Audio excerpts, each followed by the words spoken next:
interesting out of this. Yeah, Emma already said we're going to talk about restoration, what it looks like, some of the theory behind it, and then actually what we're doing at the University of Auckland right now. So I put my contact info on the slide. If you do want to get in touch with me later, yeah, I'll stick around at the end too. And if you think of anything after all of this, you can also just get in touch with Emma, because Emma and I are connected through the aquarium as well. So you can click through the next one if you want. So I do want to introduce myself quickly first.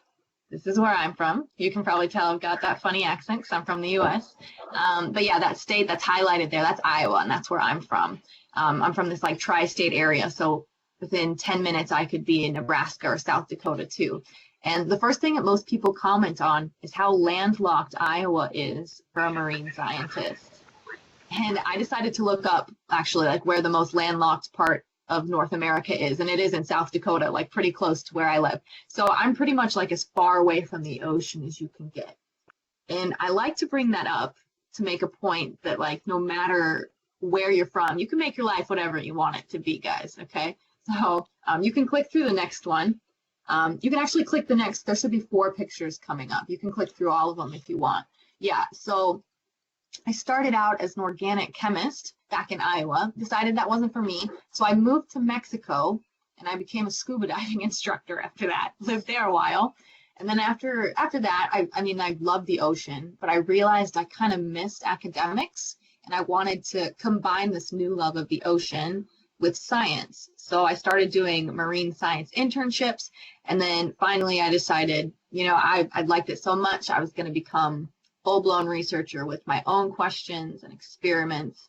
And that's how I ended up here in New Zealand, basically doing my PhD in shellfish restoration and working at Kelly Tarleton's. So that's the really quick version of my life story. But if you have questions about internships or life experiences, I'm totally happy to talk about that later too. So yeah, you can go to the next one.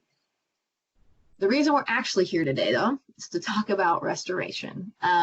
And I think it's always good to start off with a simple definition. So this is straight off of Google. Google's going to tell you restoration is the action of returning something to its former state or place or condition. So today we're really concerned with that condition part. And depending on context, that could mean a lot of different things. So if you're in the medical field, you can restore someone's health or eyesight to its former condition. If you're into the DIY scene, you could restore an old home and sell it off for more money, right? But we're interested in ecological systems. So we want to focus on something in our environment that suffered degradation or some kind of loss, and we want to bring it back to its former self. So it sounds easy, but it's not always easy. You can go to the next slide. So I've got kind of a list of things that why it's not easy.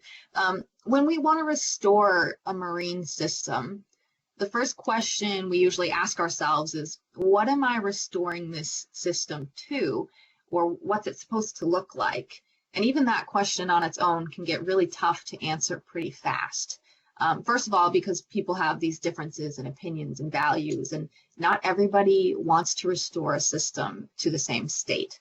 So right off the bat, I can bring up something pretty contentious here. I live up in Lee, so I'm near Goat Island right now, and I love mangroves, okay? Now, pretty much everywhere else in the world besides New Zealand, mangroves are shrinking. We're getting less and less mangroves. New Zealand is one of the only places where mangrove distribution is expanding.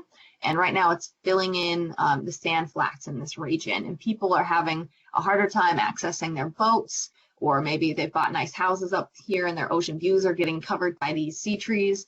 So they want to restore that system by taking out the mangroves, okay? But then you get some other people, maybe like me, who are saying, well, hold on, mangroves could maybe help us fight climate change, and they're providing nursery habitat to a lot of important fish species. So maybe, to someone like me, this is already a healthy system. So you can see kind of how things start to get hairy there. You can click again. The next issue is about this idea of shifting baselines, and it has to do with how humans kind of tend to forget what a system should actually look like as time goes on. So maybe rather than giving a definition, an example might be better here. Let's say we're all on the same page for this one, okay? So maybe there's a bay no longer has fish in it, and we want to bring them back. Okay, so the whole community's on board because nobody has a problem with the fish, yeah? So we all want the same thing, but what should it look like once we restore it? So for you, maybe you've never seen fish here before, so bringing anything back is better than nothing. But then maybe we go and ask your dad, and he recalls seeing, I don't know, 5 to 10 juvenile snapper every time he went snorkeling in that bay. So maybe that should be our goal, right? But then maybe we go and talk to your grandpa, and he says he saw 20 juveniles and some adults bigger than his head. So like, what if we had the opportunity to talk to your great-grandpa or your great-great-grandpa? What would things have looked like back then? You kind of see the problem there? Like our baseline of what's good or normal, it keeps changing because in a lot of instances, we have no idea what things were supposed to look like because it was never documented. And so now we're willing to like shortchange ourselves into accepting that, you know, a few fish here would be restored when really there's a lot more work we could have done. Okay, so that's that one. The next one, you can click again. It's called hysteresis. This one's pretty theoretical. And if you Google this, it like turns into physics really fast, so maybe don't do that. But if you've heard buzzwords like alternative stable states or tipping points, it's kind of related to that. If you haven't, the point I want to make here is that the amount of work it takes to mess up a system is not the same amount of work it takes to return that system to the one that we actually want. That's kind of what that graph is trying to show. So like in the upper left in regime 1, we could think of that as like a healthy kelp forest. And then maybe at the bottom right, regime 2 is like some kind of urchin barren. And then across the x-axis there, that's some kind of stressor like fishing or something. So maybe as we keep, if we're in regime 1, as we keep adding more and more fishing pressure, once we get to that point B2, it drops down into this other regime, and it's really hard to get it back. And there is an example of this that I can think of in New Zealand. Do you want to click again? There's going to be lots of clicks here. So we have this classic cascade here in New Zealand where you've got the snapper eating the urchins and then the urchins eat the kelp, okay? And that's all like in balance. But then if you have humans coming in and taking out the snapper, you can click again. So now it looks like this. All the urchins are left to overgraze the kelp. And then we end up getting kinnabarrens. You can click again. So it looks like this now. And this is actually happening in a lot of places in New Zealand.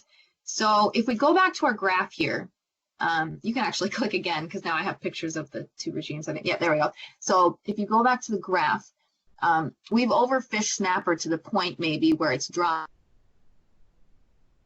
into this regime 2 state. But in order to bring it back up to the kelp forest state, we have to do a lot more than just stopping the fishing. Okay, because now maybe there's too many urchins and not enough kelp. So any little bits of kelp that start popping up now, they're going to get eaten way too quickly. So now, in order to restore the system, not only do we have to stop the original problem, like the fishing, but we might have to start taking other actions too, like removing the kinna or transplanting kelp into that system. So really, the idea is that a lot of work is needed to our system once we've already lost it. Okay, that's it for that one. You can click again. And then I guess the last thing, not least, we set out to do good, but it doesn't always happen that way. And we don't always get the results we want in the end. There's a lot of rejection actually in restoration. And one of like the most tragic things is that we often end up documenting the decline of marine ecosystems, and that can get kind of overwhelming. You can click again.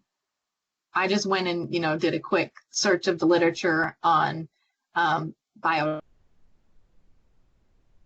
and this is what comes up for me. Human population's growing. There's all this talk of climate change. It's putting stress on marine ecosystems.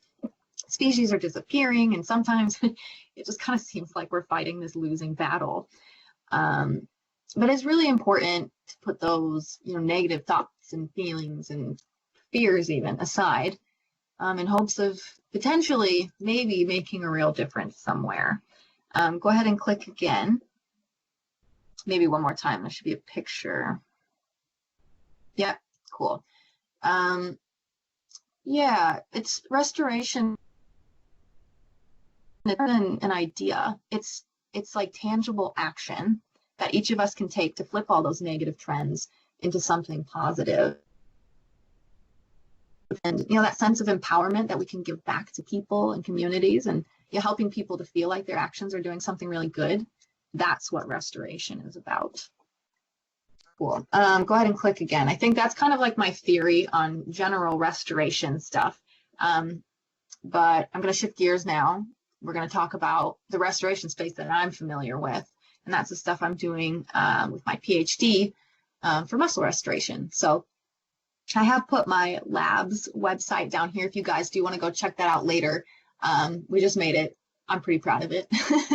But it gives you a good idea of just like how multifaceted the restoration space is. Like there's 9 of us right now working on mussel restoration, but we're all doing something really different. And our group is actually still growing. So it's a pretty exciting time to be in this space. But yeah, go check it out because it'll give you kind of updates on what we're doing. Cool. We can go to the next slide. Let's see. Yeah, so I guess before I talk about what I do, one more thing. I think we kind of need to set the scene and mention why we need to be restoring things in the first place here. And I know Emma kind of already talked about this while we were downloading, so I'll make it quick. But basically in the early 1900s, we had extensive, densely packed mussel beds covering the seafloor of this Gulf. But within 60 years, the shell fishery came in and basically dredged most of it up. And pretty much the entire population collapsed. We don't actually have estimates for the numbers of mussels. Some people have put out ideas, but we do. The fisheries did track the amount of shellfish being collected once they opened up. So like in the early 1900s, when people started realizing how good the mussels were, I mean, they're like a high protein, low fat food source, and they're actually bigger and of general better quality than mussels found in other parts of the world. So like people really want these mussels. And since they're endemic to New Zealand, that means like you can only find them here. They were in really high demand, even internationally. So we started shipping them out and making lots of money.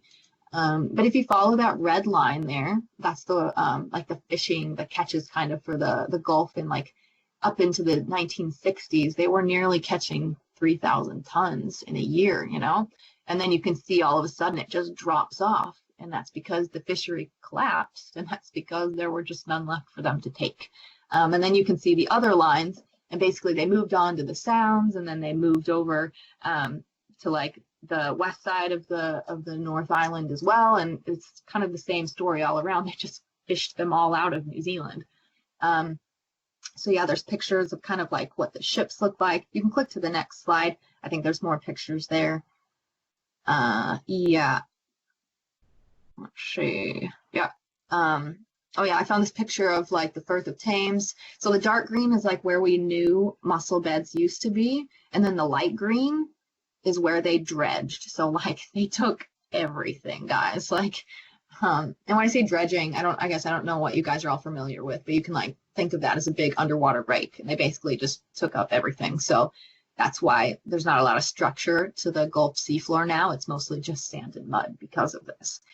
But yeah, it's just kind of a sad story of like how people got a little greedy at the expense of the environment. And the fisheries have stopped operating, that was like in the 60s and 70s when it collapsed. But even today, more than 50 years later, those beds have never come back. Because remember that idea of like hysteresis? Like just because we've stopped fishing, it takes a lot more for us to bring them back.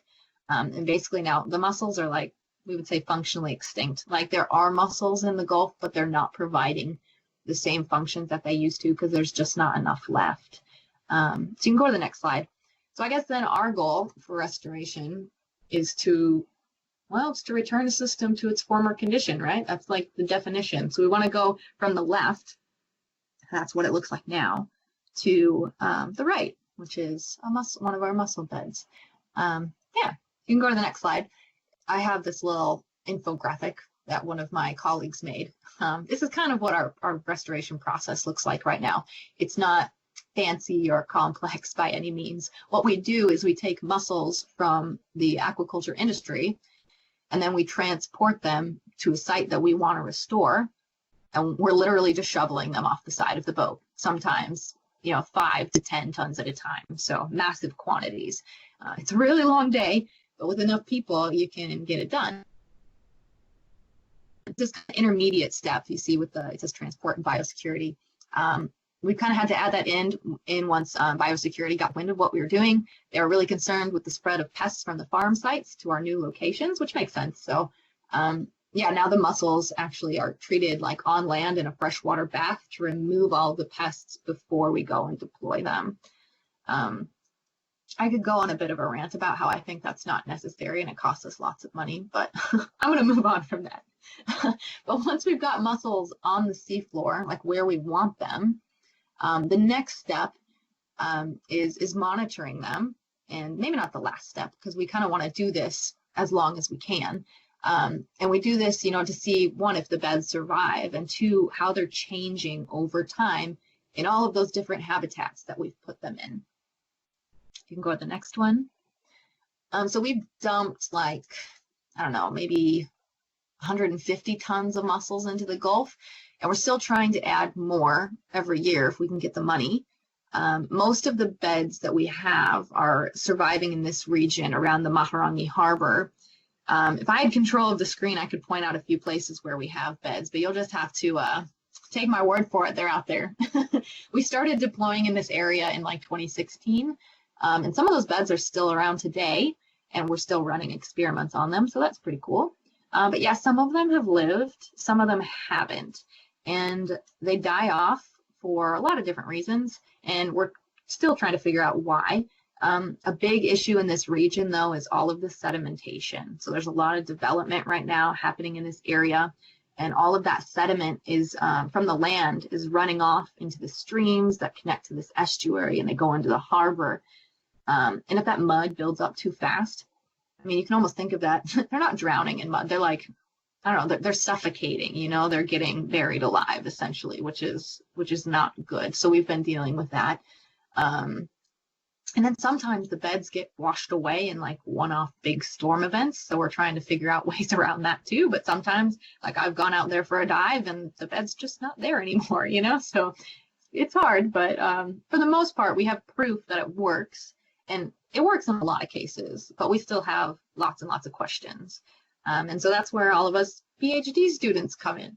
So you can go to the next slide. I want to highlight what maybe the next one, what some of the members of my lab are doing, things we're working on, just a few of the things that we do anyways. So yeah, this is Al.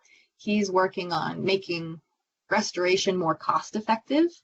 So he thinks he can do this by using juvenile mussels instead of adults. So that's a picture of his hand there. He's got a whole bunch of little juveniles next to one of my adults. Yeah, and so up to this point, we've only been using the adults. So this is pretty different. You want to click again? I think I have a picture of the life cycle on there. Yeah, so you can look at the bottom left. The adults are broadcast spawners. So basically that means at a certain time of the year, they're going to cast their eggs and sperm into the water column. And if they meet up, they fertilize, and then they can form these larvae at the top here. They're floating around for a month or so until they find a new home. So they choose their new home. They settle usually on some kind of I don't know, seagrass or seaweeds. And then actually they settle again, maybe on the seafloor, but maybe on rocks or something as little juveniles. And as they grow, then that kind of continues the cycle. But he's interested in the little ones, the juveniles that are 30 mils in length or something. So that picture of his hand, yeah, shows his mussels next to mine.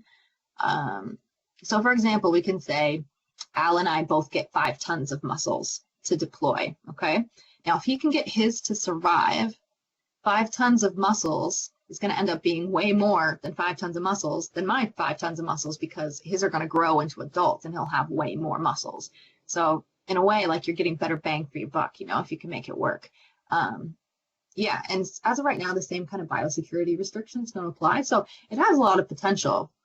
Yeah, so he's working on that. We can go to the next slide. I think it's on Seb. Yeah, Sebastian is the newest member of our lab, and he's all about improving the juvenile recruitment onto the restored beds and figuring out where all of those little larvae are going.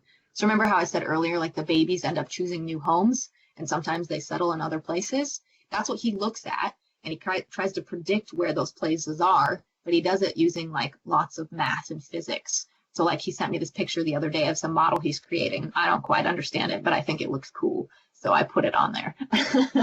But what he does is like super important, because people like Al and I can be spending all of our time and effort creating new beds, but if all of the little ones are moving off of our beds, then we don't have any babies to keep our population going. And if the babies are going somewhere else where they can't survive, well, then there's really no point, because the population isn't going to sustain itself, right? So yeah, what he does is he creates these models. Like this one, I think, was looking at like temperature and depth and like water currents.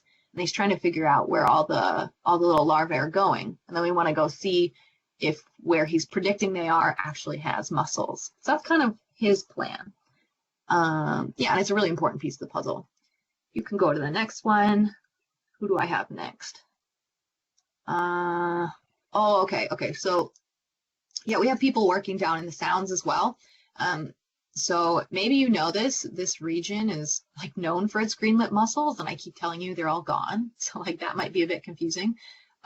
Maybe I should just quickly explain that, like, if you remember that graph, the same thing happened here that happened in the Hauraki Gulf. All the wild mussels got dredged out.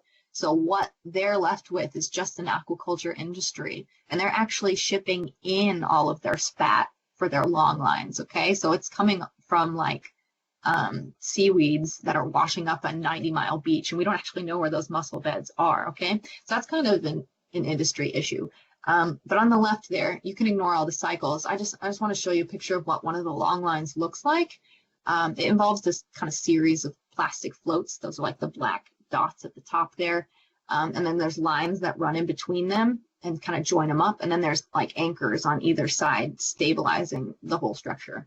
But then you can see like down in the water column, there's just long, really long lines that go up and down and up and down. And all the mussels are suspended from those ropes. And I mean, once you harvest that thing, it's maybe 40 tons. So it's a lot of mussels. But yeah, what they're doing is different than what we're doing. We're actually trying to get sustainable populations living on the seafloor, okay? Next slide. So we've actually got some people working alongside the industry. So like this is Emily, and she's working in the South Island. She's based out of Nelson and works with like Niwa. But in January, I think, she deployed 4 tons of mussels in 5 different regions of the Sounds. And she monitors those beds. She's going to be doing that for the next 2 or 3 years to understand how those mussels are responding to that new environment. And then if you click again, I think it's just a picture of Trevin now. Yeah, he also works down with Niwa in the Sounds. And the rest of us are looking at like subtidal restoration. So we're all scuba diving for our projects. But Trevin does intertidal work. So he's just working on the coastlines. He's interested in restoring mussels along with other species like the seagrasses. So seeing if that can improve restoration. If you go to the next slide, it's supposed to be a video. I don't know if you can play that. But it's an animation of one of Emily's plots that she made. Basically, it's just like a whole bunch of pictures that she put together. You can see there's like a whole bunch of sea stars on that plot. Those are the 11 arms. I think we actually have one of those in the touch tank at the aquarium right now. Yeah, but they're actually a big issue for the restoration down there right now, because as soon as they put down mussels, these sea stars are coming in and trying to eat them. So that's kind of been an issue that they've had more so than I've had. So each place kind of has its own, issues, which is really interesting. But her plan is to kind of make these models over time, each year or every couple months go back, and then she can put them together and see how the bed changes over time. So that's kind of a cool monitoring thing. Yeah, and then if you go to the next slide, we can finally talk about what I do.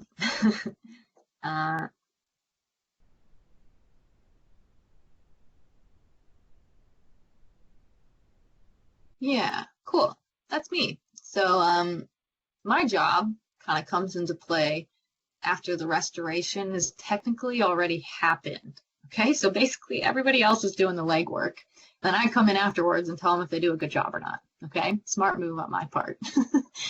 I mentioned earlier, though, We already have a few like successful adult mussel beds that have been living in the Gulf for a few years now.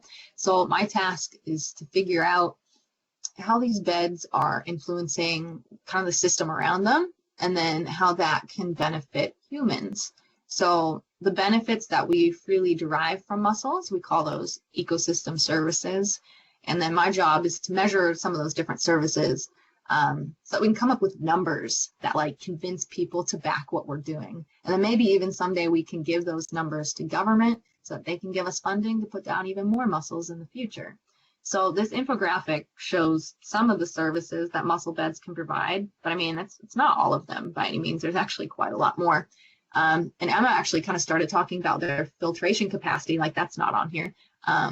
Yeah, if you want to click again, I think I have a picture. You guys should try this little experiment. So mussels, we know they're really good filter feeders. They're taking in all that dirt and debris and cestin in the water column, and then they deposit what they don't need on the seafloor when they don't want to use it. So yeah, if you do this experiment at home, you can actually visualize how good of filter feeders they really are. All you need are 2 see-through containers. Like these are glass tanks, but I don't know, you could use whatever you have. Put some kind of muddy sediment into both of them, but then add mussels to just one of them. And you can come back an hour later, maybe even a half hour later, and see just how clear the one with mussels in it becomes because they're filtering so well. This picture here is with oysters, but mussels do the same thing. I think they're saying now that 1 greenlit mussel filters about a bathtub full of water every single day. So if we could restore mussels to what they used to be, think of how clean the Gulf is going to get, right? So that's just one service. It's pretty cool.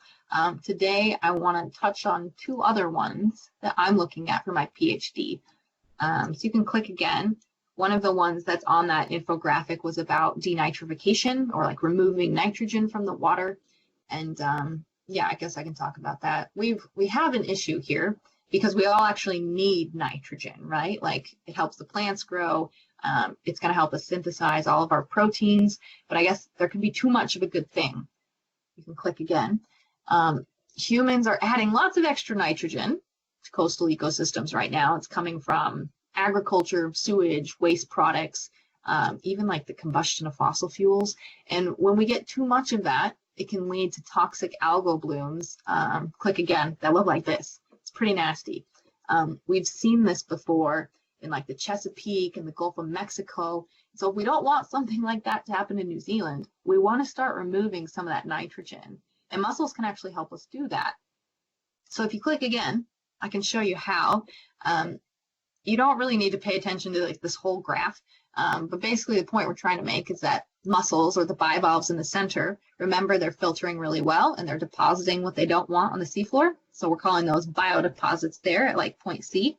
And then basically the denitrification process is like everything in the, the red box there. And you don't have to really understand that, but basically those biodeposits that the mussels make fuel the microbes that keep changing the bad forms of nitrogen into other forms of nitrogen until eventually at the bottom right here, you get dinitrogen gas.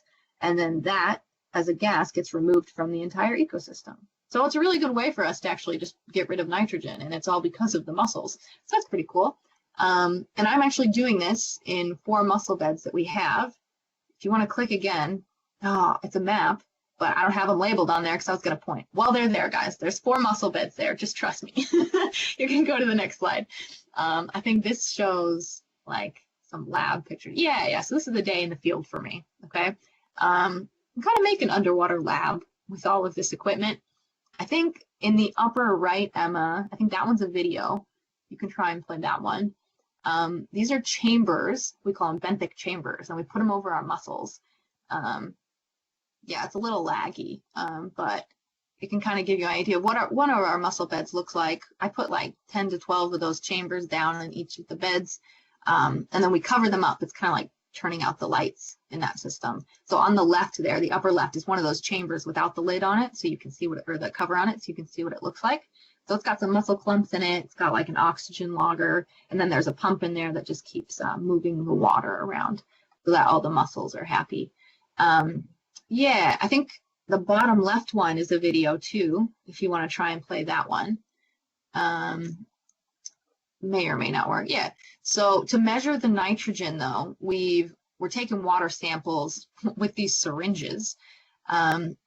We'll do this over time, like at the beginning and the end of the experiment. So we have like a 4-hour incubation period. And then we take those water samples that we've collected and we hook them up to some fancy machines that give us different concentrations of nitrogen over time. So that's how I get my numbers, basically. Yeah, you can go to the next slide if you want.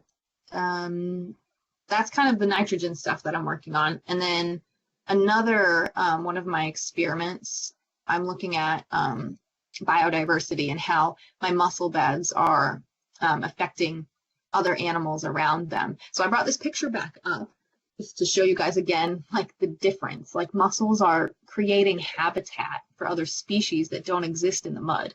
Like if you look on the left, there's nothing there. There's nowhere for fish to hide. There's nothing for them to eat. But then on the right, you have all of these little complex spaces. They're creating a lot of organic material for other animals to munch on. So we're hoping that we get more living things on the mussel beds than off the mussel beds. And then those other animals can go on to do good things for people too, you know, like supporting our fisheries. So yeah, maybe you'll get more snapper on your dinner plate because of the mussel beds. But nobody's really tried to quantify this before. So we're the first to do that. It's kind of exciting because we don't actually know if it's going to work. But yeah, if you go to the next slide, what I've done is I've put out some cameras at different mussel beds. You can try, yeah, try playing that one. And I just let them run all day.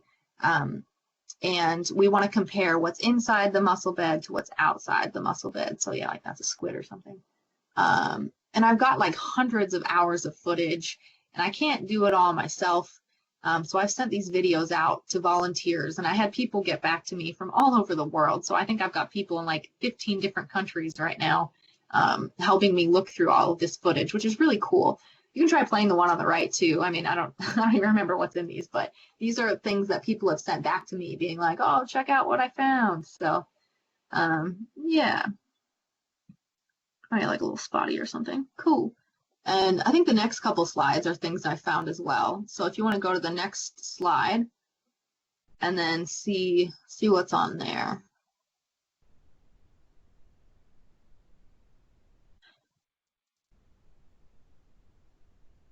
Oh yeah, lots of like Perori.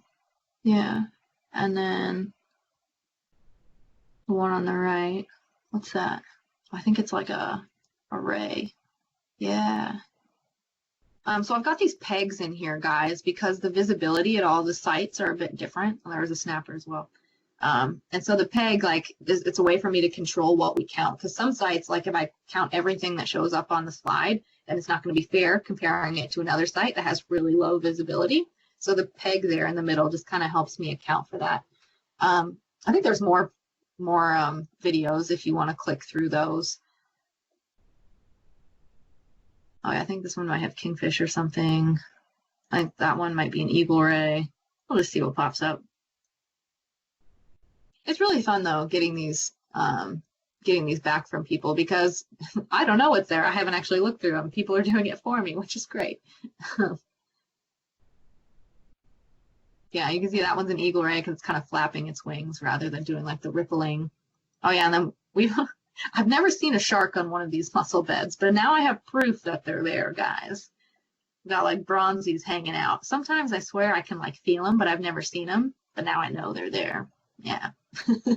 But like with this one, you can see like one of them's off a bed and one's on a bed. So it's really important that we have that comparison because we can't just say, well, the sharks are just using the mussel beds because like, well, they might have just shown up there on accident. So it's good to have both, I guess. You can play this a video as well. So this is a different type of transect we're doing. Let's see.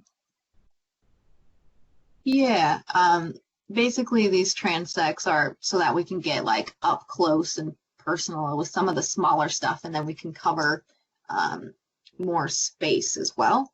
Yeah, you can see like there's little snails and gastropods, maybe little hermit crabs on this one. In that core there, it's kind of Yeah, well, if you could see that, basically I take those cores out of the mussel beds and then I'm going to go through and check them for like little microscopic worms. And then I'm comparing that on and off the mussel beds as well. So I'm looking at, in terms of biodiversity, I'm looking at microscopic worms up to sharks, and I'm comparing how the beds are different from just the mud that exists in other places. So yeah, you can go to the next one. I don't know what it is. I think it's maybe... Is it my gape sensor stuff? Yeah, you can click on that one too. I just kind of threw this in last minute to show you guys. We have like other random side projects that we do too. These are our gape sensors, and they're like a good way for us to monitor how our mussels are doing without actually just having to get in and go diving every month to look at them. So what we've done is we've glued little magnets to each of those mussels, and they're not like super strong magnets. So when they open and close, it basically sends a signal up to the boat, and then we can read those signals over time to see if they're filter feeding. Yeah, so the picture on the right actually shows, you can see like the little orange one there. It's already filtering, like it's happy, it opened up just fine, and then that sends a little ping up to the boat, and then we can tell they're happy. So yeah, we've been working on that recently. I think those have been in the water for like 6 months now, so we got to get in soon and take them out and see how they're doing. But yeah, I think that's really all I have for you guys on the work that we do. You can go to the next slide. What is this? Have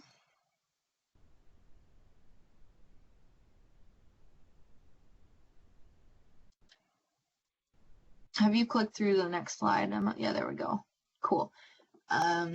Yeah, so we're the first people in the world to do restoration with greenlet mussels, but there are a lot of people in other parts of the world trying their hand at restoration with other species, and we're all benefiting from that.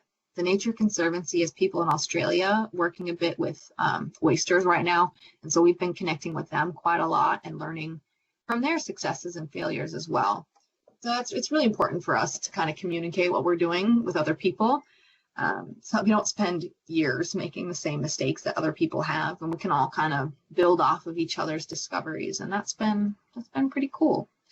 So what's on the next slide? I've done so much talking. I guess if there's anything that you take away from this, I hope it's that, yeah, restoration, it's a group effort, and there's something for all of us to do. Yeah, there are a lot of ways for you guys to make a difference. You can, make your voice heard, get in contact with local representatives. Like, I've written emails to Eugenie Stage before, but like, start small, like educate your friends and family on being aware of ocean-related issues, because that's super important, and that's something we can all do. Volunteer, guys, volunteer your time and your efforts. It sounds like you guys already have like a bit of a community built through this Ocean Youth Group, which is super cool. But yeah, get together, see what you can do. Join forces with like other groups with similar interests. Like, I love EMR and talking about what I do. If you are personally interested in mussel restoration, you can check out this group called Revive Our Gulf. So their link is there if you want it.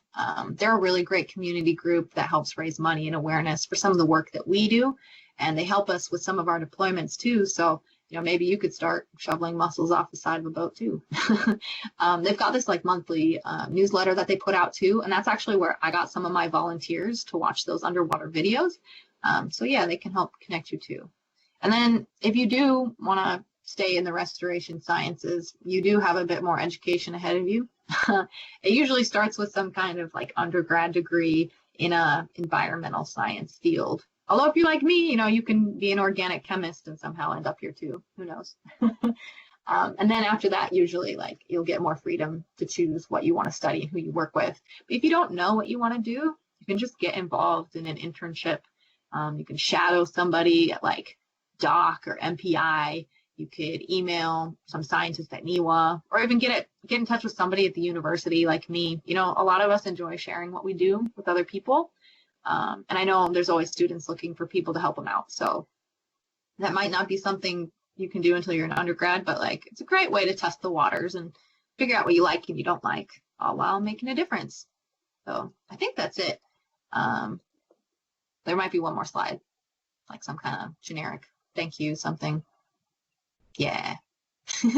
Get out there and change the world, guys. Restoring something you care about, it's anything you care about, it's a cool space to be in. Yeah. Awesome. Thank you, Mallory. Yeah, sorry, that was a lot of talking. I feel like if we were in the classroom, we would all applaud right now, but a little bit harder. Yeah. Yeah, no, that was great. I know, actually, I was here like, oh, I didn't know that. I got something out of that. Did anyone think of some questions while Mallory was speaking, or did you have any questions in general? Anyone at all? Yeah. Yeah? Are juvenile mussels more susceptible to predation? They are. So if you kind of heard me talking when I'm like, well, if Al can get his to survive, because he's actually, you know how I said restoration's sad? He's got a very sad restoration project because most of the mussels that he puts into the water, they end up getting eaten because they're so small. It's a lot easier to pry open a small shell than a big shell. So, and we've started putting out cameras recently as well. It's mostly eagle rays and snapper that are getting to his mussels. And so what he started doing now is putting like cages over some of his deployments, and that's helped quite a lot as they're growing. The only issue with that, though, is that if he wants to upscale, you know, and drop 5 tons of mussels, like he can't build a cage that big, you know. So, so we're having to think about it, but yeah, it's not giving up yet. But you're right, it's tricky when they're that little. The other thing, when they're that little, you know how I said some of my adult mussel beds are getting wiped away in like one-off big storm events? It's a lot easier for the little ones to get swept away as well. So we have to be really careful about when we put them in the water. Sometimes we're starting to think about if we can put other things into the water with them so they have something strong and stable to attach to. So yeah, no, that's a really good point though. We're having some issues with predation for sure. That was a really good question, Maren. I don't know if you saw Mallory Tegan's just written a question in the comments, which is also fine, guys. If you don't want to say anything, or if you're having issues with your sound, you can just type a message in. So Tegan has asked, how many mussels are in each bed? Okay, yep. So sweet. I like this little conversation thing. It depends on the bed, and it's you know how I said the restoration itself is not a very fancy process. It kind of depends when people get tired of shoveling off the side of the boat. Most of them, I will say, are around 3 to 5 tons. And I think the biggest one on its own is about 10 tons. Yeah. And some of the mussels, I'm trying to think. Nah, 10's probably the biggest. Yeah, and I've only talked about the ones in the Maharangi because that's where I work. But there's some that were deployed off of like... where were they? Back off of Rangitoto, there's some as well, but those were quite a bit smaller. Yeah. And are we talking, would that be thousands of, I guess, because you can't count the individual mussels, I guess, but would that be in the thousands or hundreds? Oh, that's a good question. Yeah, no, it's definitely in the thousands. Yeah, I'm trying to think, like, because I'll dive some of the beds, and when I lay out those transects, guys, I'll try and go from one length of the bed to the other. So most of them are around 30 meters by 30 meters of pretty densely packed mussels, if that gives you any idea. So, yeah. Cool. Yep. Did anyone else have a question? Sorry, I thought I cut someone off there. Are the mussel beds expanding naturally now that they've been put in the water? Or... Yeah, see, and that is also our other big issue. So, you know, my friend Seb that I was talking about when he's looking at like where all the larvae are going, in terms of like expanding the population, that's not happening for us right now. And that, along with the predation, are like the biggest issues we're having in this space. Because the mussels, they're old enough where they are producing eggs and sperm, and they're probably fertilizing, but we don't know where they're going. And I feel like if they were successfully, you know, settling somewhere new, we would have found them by now, and we haven't, which makes me think they're going somewhere that's just not right for mussels to be right now. And it's probably because it's just a bunch of mud and there's nothing for them to attach to. So maybe, you know, when Seb goes out and finds where those mussels are going to, we can start putting out structures and helping them kind of settle off of the seafloor so they're not drowning in sediment, you know? So that's kind of where we're at with that. In terms of like actually moving, this is interesting. Some of the beds that we've put out, mussels can move, right? Like we think of them as just sitting in one place, but they are capable of some local movement. And so some of the beds, at least in my experience, what I've noticed is they've expanded out. So even though there's not more mussels, they're moving further apart, and we're not quite sure why they're doing this. But so in that way, they're expanding. But yeah, in terms of getting more mussels coming back onto the beds, it's not happening for us right now. So that's that's definitely what we need to look into next. That was another really good question, Maren. Anyone else? Well, kind of related to that question, Mallory, I was just wondering if you and your team look at all at sedimentation. Is that as in, you mentioned at the very start of the talk about it's a lot harder to restore the environment. So if you stop harvesting the mussels and you return the mussels, is also a part of that stopping sedimentation at the source on the land? Is that something that you consider, or? Yeah, it's not something that we've done yet. And I think it's because we're trying to stay out of like the social sciencey / legislation space, because that gets really tricky. But I think like in the long run, it would be super useful. Because I mean, if you think about like what's going on around Warkworth, and I think there's like a new highway even getting built up in the region. So yeah, just all of that development, or anytime it rains, I postpone my dives because I can't see anything because there's so much just sediment coming into the water. And so, yeah, nipping it at the source would be a super good idea. It's just a matter of whether or not we have the power to do that. And yeah, that definitely does involve getting involved with local legislation. And I think my advisor has sent out a few kind of feeler emails about, you know, what can we do? So we'll see what some people in Australia have done, like the oyster people I was talking about. They've actually started like dumping concrete into some of their harbors, just in like little spaces, and then letting their oysters build off of the concrete, so that as the sediment comes in, they're not sitting directly on the seafloor. They have kind of something else to build up off of.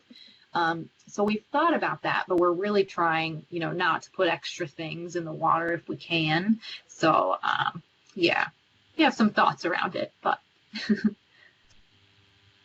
You just got another question in there. Do any of the farmed mussels transfer naturally from the strings to the ocean floor? Yeah, okay, so that Seb guy that's all about the larvae and stuff, he is looking into this, because you're right, once they become adults, they do spawn, and so they do get the eggs and sperm into the water column. And there is some proof that some of like intertidal mussels that are down in that region are from the farms. And we think though that most of those little mussels are dying because they're in the wrong conditions. So he also is planning on tracking where all of those little ones are going off of the farms as well, to see if we can kind of utilize the farms to make new restored beds on the seafloor. Yeah, that's a really good question. So they do, and hopefully we can utilize it. Yeah. I could just see two people typing away there, Mallory, so we'll just wait for those questions to come. I love it, guys. The number one predator, I would say the sea stars, honestly. So in my experience, I've only had a few of those 11-armed sea stars, but the people down in the Sounds are having big issues with it. And the people that were deploying beds off of Rangitoto were also having big issues with it. So, I mean, we've thought about that as like another PhD project, is somebody can come in and look at, you know, removing predators and how much that might help with restoration. But yeah, I'd say the sea stars. It's something you can do really cool, guys. Go online and like go to YouTube and Google, or what is it? I don't remember what they say, but it's something about a sea star eating a mussel. And what somebody has done is they put a camera inside of a mussel, and then they like, you can watch the sea star like eject its stomach into the mussel and like dissolve it from the inside out. It's absolutely insane. You should do it. Look it up. It's cool. What do we got here? How long does it take you to place the mussels? Yeah, it takes, so we get the mussels from a farm. So we have to take a boat to the farm. Usually that's one day. And then we'll collect them on the boat. And what we try to do is, you remember there's that kind of biosecurity process as well. So we have to take it to another facility, usually north of Auckland, and put them in a freshwater bath for a few hours, and then try to bring them to the restored site all in one day. And we do that because the longer we have the mussels out of the water, it stresses them out, you know, and the more stressed they are, the less likely they are to survive. So yeah, we try to do that whole process in one day if we can. And the actual like shoveling off the side of the boat does not take that long, but it depends on how many people you have and how strong they are, you know. And then once they're on the seafloor, they actually kind of resituate themselves too, and they can do that pretty fast. I'd say within a week they're sitting where they want to be sitting. Yeah, that's kind of a long answer to that. I don't know quite what we meant by how long does it take. So the whole thing, you know, from beginning to very end, maybe a week or two, but yeah, the actual shoveling off the boat, very fast. Yeah. How do we protect the mussels from sea stars?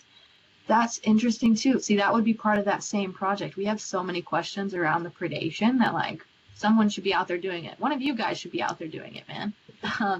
Yeah, I think there's other sea stars in other parts of the world. See how we're going off of other people's research. They're actually, I mean, they're removing them and they're actually killing them, which I don't know is the best. Some people are injecting the sea stars with some kind of like toxic solution, and that like dissolves the sea stars.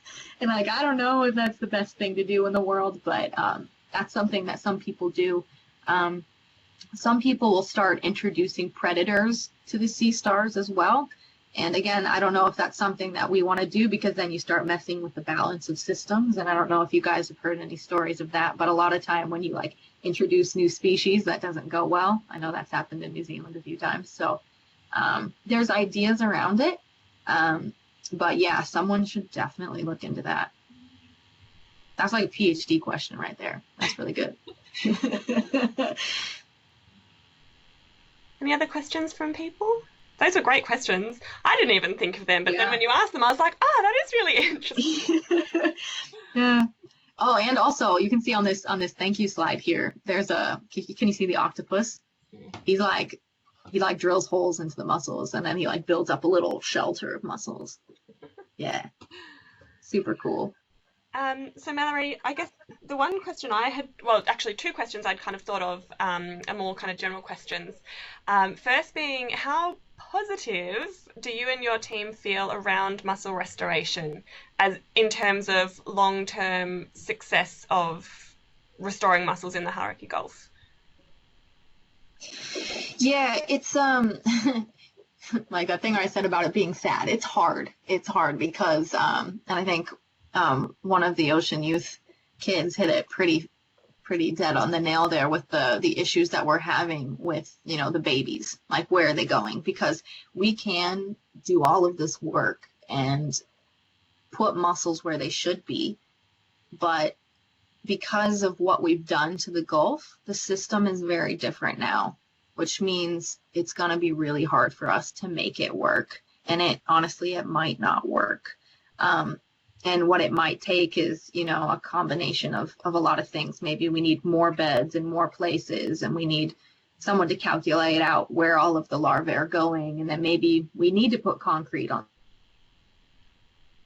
and build it up, you know. And so it's going to be a lot of trial and error. And we're right at the beginning of it now. So I'd say we're still optimistic, but we know we've got a lot of work to do. Yeah.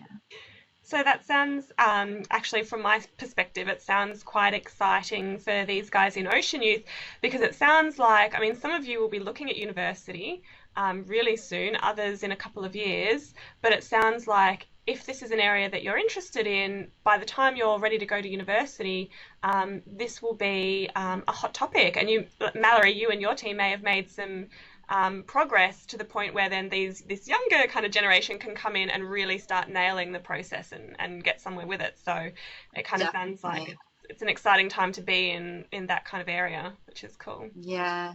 And we also, so like I do mussel restoration, but there's another group that's just starting up as well, and they're kind of going after that kelp forest kind of restoration and like taking out the urchins and maybe, you know, improving snapper populations, because remember that cascade we talked about. So yeah, people are starting to do that as well, and that's even newer than what we're doing. So yeah, keep your eyes peeled. There's always opportunities. And there's little projects all over the place. I heard about one restoring or trying to make habitat for seahorses. I don't know anything more than that. I've just heard it floating around, and for me, I'm like, oh, seahorses! Like, I'd love to make a home for a seahorse. I feel like that would just be the best.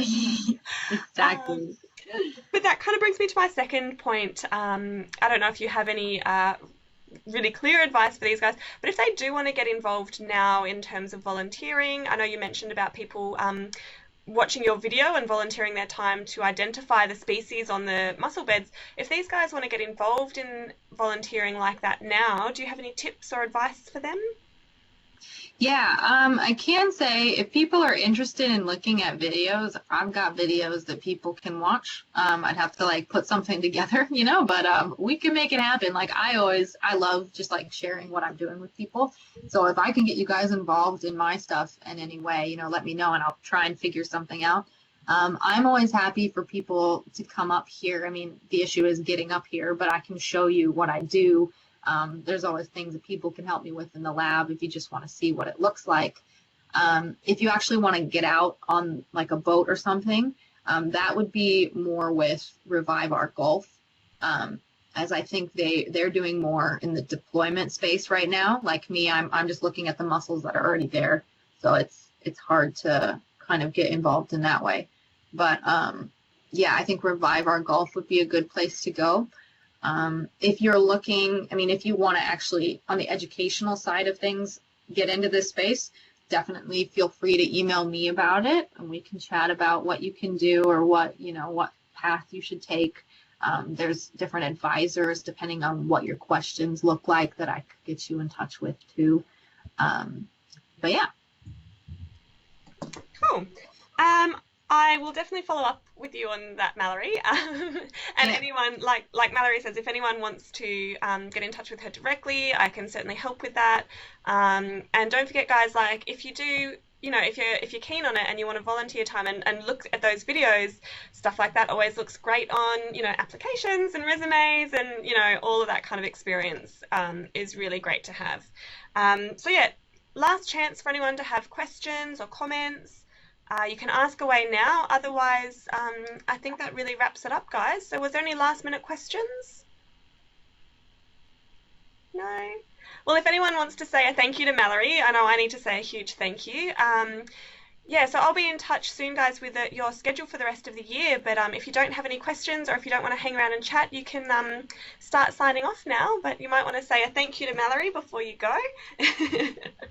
Awesome. Thanks, guys.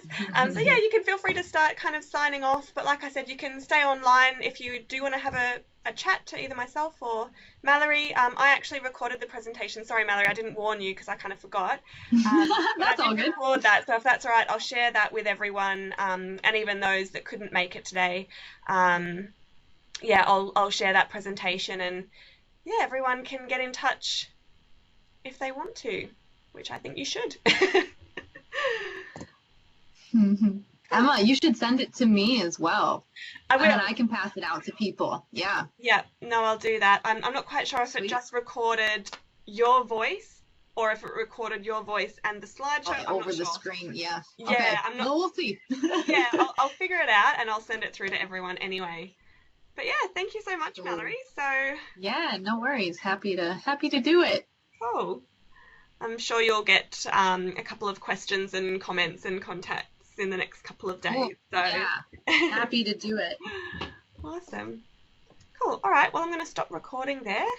And yeah, guys, if you don't have any questions, you can sign off. But yeah, feel free to ask.